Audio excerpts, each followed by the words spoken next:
You don't actually hate hard things. You hate how your brain feels before you start them.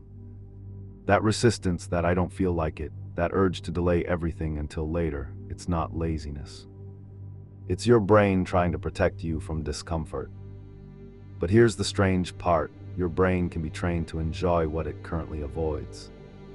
And once you understand how, discipline stops feeling like a fight and starts feeling almost automatic.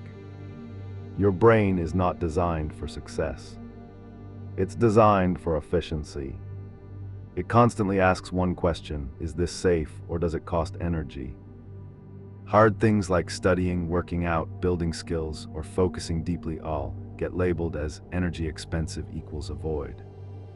So your brain creates resistance, procrastination, distraction, mental fatigue, I'll do it later, thinking. But here's the key insight: pain is not in the activity itself.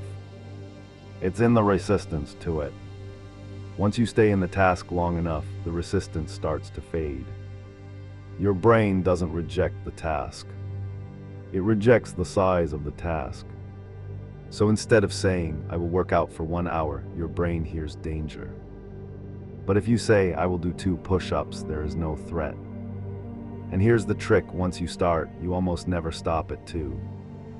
This is called the activation effect. Starting is 80% of discipline. Not motivation, not willpower, just starting small enough that your brain doesn't resist. Most people only reward outcomes: finished project, lost weight, completed task, but your brain doesn't wait for outcomes. It needs feedback now, so you must train it to associate effort with reward. Example: after 25 minutes of focus, right arrow, short break; after workout, right arrow, shower plus music you enjoy; after studying, right arrow, small positive ritual. Over time, your brain learns doing hard things leads to good feelings. And that is where discipline becomes effortless. There's a moment in every hard task where your brain says, stop. This is uncomfortable. Most people obey that voice. But disciplined people reinterpret it. They don't say, this is hard. They say, this is who I am now. Identity overrides emotion. If you see yourself as someone who does hard things, you stop negotiating, you stop debating, you stop waiting to feel ready, you simply act. Because now, not acting feels worse than acting. Here's something most people never realize: hard tasks have a psychological threshold. At the beginning, resistance is high, discomfort is strong, focus is weak. But if you stay long enough, your brain adapts, tension drops, even boredom turns into flow. This is the adaptation curve. Most people quit before the shift happens. If you stay 10-15 minutes longer than your impulse to quit, you cross into a zone where it becomes easier. Not because it got easier, but because your brain stopped fighting it. Motivation is unstable. It comes and goes, but your brain is programmable.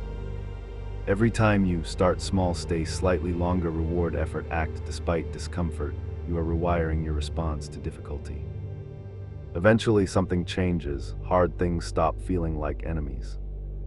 They start feeling normal, and sometimes even enjoyable. Not because they became easy, but because you became someone who doesn't resist them anymore.